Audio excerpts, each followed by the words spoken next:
Hello friends, मैं सोनी और आज मैं आपके साथ शेयर कर रही हूँ प्रिंसेस कट ब्लाउज़ की कटिंग। ये ब्लाउज मैं 44 साइज़ में बताने वाली हूँ। अगर आप इस वीडियो को एंड तक देख लेते हैं तो परफेक्ट तरीके से प्रिंसेस कट ब्लाउज़ की कटिंग करना सीख जाएंगे। तो देखिए, ब्लाउज़ का हमारा लंबाई है 15.5 इंच, फुल शोल्डर 16 इंच का है, चेस्ट है 44 इंच का और वेस्ट है 40 इंच का, बैक नेक रहेगा 10.5 इंच का और फ्रंट नेक है 7 इंच का। इस तरीके से आपको अपना मेजरमेंट टिक करके रख लेना है और ऊपर की साइड से देखिए एक सीधी लाइन ड्रॉ करेंगे ताकि जब हम कपड़ा कटिंग करें तो कपड़ा हमारा सीधा रहे। इसके बाद यहाँ से ब्लाउज का लंबाई लेंगे तो ब्लाउज का लंबाई है हमारा 15.5 इंच। आप लंबाई में कम ज़्यादा कर सकते हैं, तो जितने भी साइज़ का आपका लंबाई रहता है उससे आपको 1 इंच एक्स्ट्रा रखना है।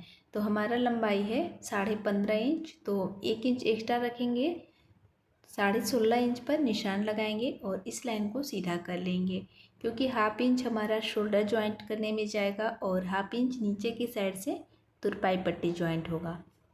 अब इस लाइन को यहाँ से देखिए हम सीधा कर लेंगे।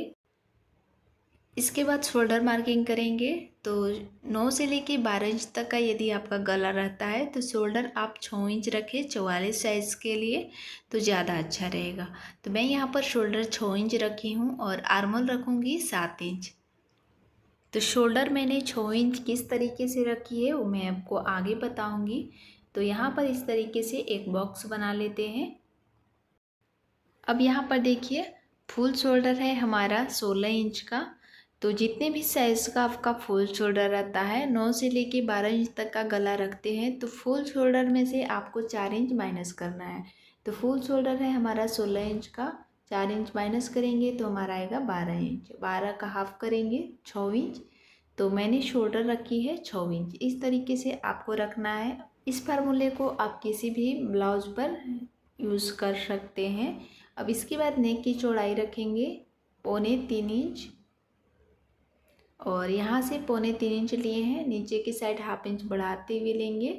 अब यहाँ से नेक का लंबाई रखेंगे 10.5 इंच का। जैसे कि मैंने आपको बताई कि 9 से लेके 12 इंच तक का गला रहता है, तो शोल्डर आप इतना ही रखिए।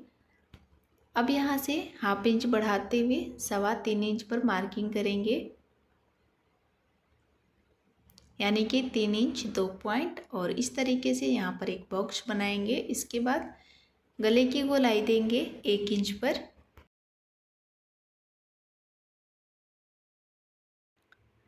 आर्मोल की गोलाई देंगे 1.25 इंच पर, यानी कि 1 इंच 2 पॉइंट पर आर्मोल की गोलाई देंगे बैक साइड का। और इस तरीके से इंची टेप को रखते हुए इसका सेंटर निकालेंगे। जहाँ पर हमारा सेंटर आएगा वहाँ पर मार्किंग कर लेंगे। अब इसको अपनी साइड कर लेंगे और यहाँ पर देखिए इस तरीके से आर्मोल की गोलाई देंगे। इसके बाद चेस्ट की मार्किंग करेंगे। तो चेस्ट साइज है 44 इंच, उसका चौथा भाग 11 इंच और 1.5 इंच एक्स्ट्रा रखेंगे सिलाई मार्जिन के लिए।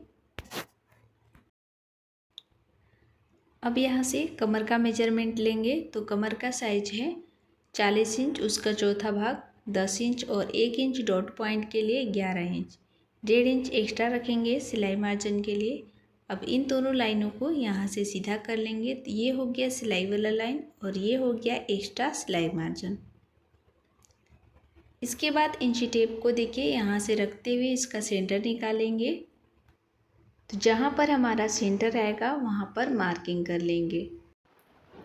11 का सेंटर आएगा 5.5 इंच, हाफ इंच इधर से लेंगे और हाफ इंच इधर से लेंगे। इसके बाद शोल्डर की साइड से इंची टेप को रखते हुए 11 इंच पर निशान लगाएंगे और इस लाइन को सीधा कर लेंगे। दोनों साइड से तिरछा मार्किंग मिला लेना है।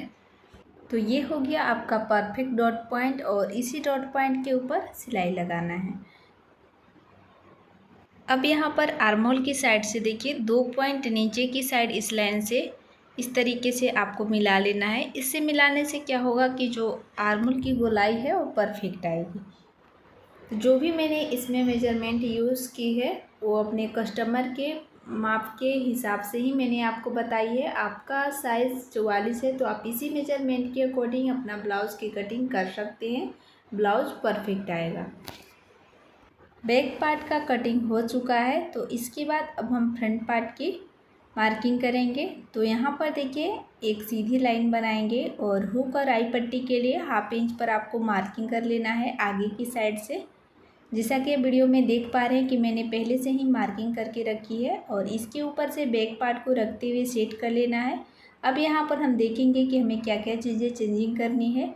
तो लंबाई के साइड से आपको 1/2 इंच एक्स्ट्रा रखना है फ्रंट पार्ट में। तो देखिए मैंने 1/2 इंच पर मार्किंग की है और आर्म होल और शोल्डर आपका सेम रहेगा, इसमें आपको कोई भी चेंजिंग नहीं करना है। इतना मार्किंग करने के बाद आर्म होल की साइड से 1 इंच पर निशान लगाएंगे, क्योंकि बैक पार्ट से फ्रंट पार्ट में आपको आर्म होल 1 इंच एक्स्ट्रा रखना है। प्रिंसेस कट का जब हम सिलाई लगाते हैं उसमें हमारा यूज होगा। कमर की साइड से 2 इंच एक्स्ट्रा रखेंगे बैक पार्ट से। इसके बाद इस लाइन को यहाँ से सबसे पहले मिला लेते हैं ताकि आपको अच्छे से समझ में आ जाए। तो देखिए मैंने बैक पार्ट की लाइन से ही इस लाइन को मिला ली है।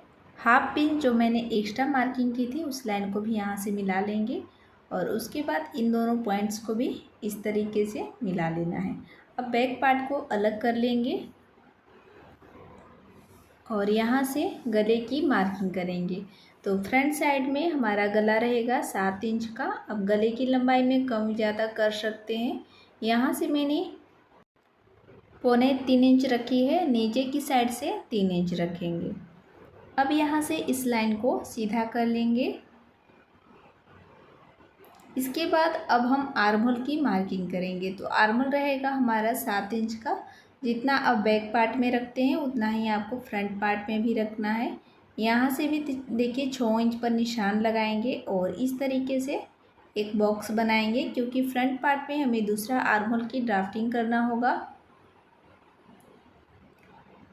तो ये हमारा मार्किंग हो गया है और इसके बाद गले की गोलाई देंगे 1 इंच पर। आपको गले की गोलाई देने में प्रॉब्लम आती है तो आप इस तरीके से भी गले की गोलाई दे सकते हैं। और इसके बाद देखिए आर्म होल की गोलाई देंगे 1 इंच पर, क्योंकि बैक पार्ट में मैंने 1.25 इंच पर गोलाई दी थी। तो फ्रंट पार्ट में आपको 1 इंच पर गोलाई देना है 40 से ऊपर की साइज़ में। यही 40 से नीचे की साइज में रहता तो 1.25 इंच पर देना होता। तो मैं यहाँ पर आर्म होल की गोलाई दे रही हूँ 1 इंच पर। इसके बाद अब हम इसको अपने साइड कर लेंगे और अब यहाँ पर चेस्ट की मार्किंग करेंगे। तो चेस्ट साइज है हमारा 44 इंच, उसका चौथा भाग 11 इंच और 1 इंच हमारा प्रिंसेस कट का शेप देने के लिए 12 इंच पर निशान लगाएंगे और 1.5 इंच हमारा एक्स्ट्रा रहेगा सिलाई मार्जिन। कमर का साइज है 40 इंच, उसका चौथा भाग 10 इंच और 3 इंच एक्स्ट्रा रखेंगे।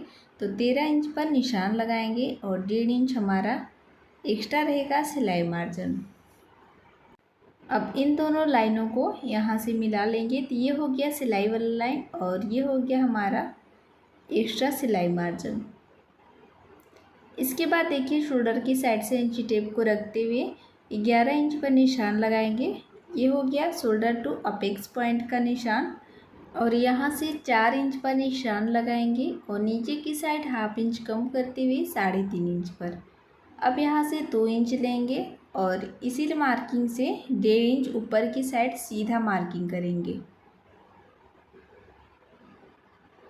तो यहाँ तक मार्किंग कंप्लीट हो चुका है और इसके बाद देखिए अब हम प्रिंसेस कट का शेप देंगे। तो इन दोनों पॉइंट को यहाँ से तिरछा मिला लेंगे। मिलाने के बाद आर्म होल की साइड देखिए 1/2 इंच पर निशान लगाएंगे और अब हम इसको अपनी साइड कर लेते हैं।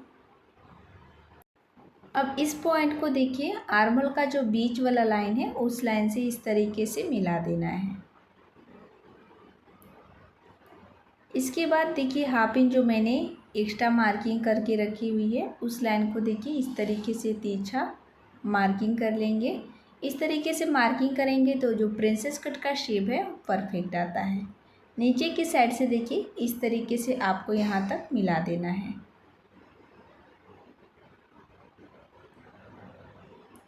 तो ये वाला हमारा मार्किंग कंप्लीट हो चुका है और अब यहाँ पर देखिए ये वाला जो आर्महोल का लाइन है उस लाइन से तिरछा आपको इस तरीके से मार्किंग कर लेना है, जिससे सिलाई लगाते समय जो आर्महोल की साइड से कपड़ा खींचता है वो आपका नहीं खींचेगा और सिलने के बाद आर्महोल की गोलाई परफेक्ट आएगी। इसके बाद देखिए तिरछा यहाँ से आपको इस प्रकार से मिला लेना है, बस हमें इतना ही एक्स्ट्रा कपड़े की ज़रूरत पड़ती है। इस तरीके से मार्किंग कर लेंगे और अब इसी मार्किंग के ऊपर हम इसकी कटिंग कर लेंगे। इस तरीके से अगर मार्किंग करेंगे प्रिंसेस कट ब्लाउज तो कहीं से भी आपका कपड़ा छोटा नहीं पड़ेगा सिलने के बाद और आपका ब्लाउज परफेक्ट बनेगा। और अगर आपको मेरी वीडियो पसंद आई हो, समझाने का तरीका पसंद आया हो तो हमारे वीडियो को लाइक करके चैनल को सब्सक्राइब ज़रूर से करें। इसी तरह का हेल्पफुल वीडियो मैं अपने चैनल पर लाती रहती हूँ। इसके बाद यहाँ से देखिए गले की कटिंग कर लेंगे और जो हमारा प्रिंसेस कट वाला पार्ट है उसको भी हम यहाँ से कट कर लेंगे। इसके बाद मैं आपको इसको चेक करके भी दिखाऊंगी कि कहीं से भी आपको सिलाई लगाते समय कोई परेशानी नहीं आएगी, कहीं से भी आपका कपड़ा छोटा नहीं पड़ेगा। तो देखिए जो मैंने एक्स्ट्रा मार्किंग की है उसको भी यहाँ से हम कट करके अलग कर लेंगे। और अब इसको किस तरीके से जॉइंट करना है तो देखिए यहाँ से कॉर्नर से आपको रखते हुए इस तरीके से गोल गोल घुमाते हुए इसको ज्वाइंट कर लेना है। तो आप यहाँ पर देख सकते हैं कि दोनों साइड का पल्ला हमारा एकदम परफेक्ट है। अब आप इस पैटर्न को कपड़े के ऊपर रख करके कटिंग कर सकते हैं। वीडियो पसंद आए तो वीडियो को लाइक, सब्सक्राइब एंड शेयर ज़रूर करें। Thank you for watching.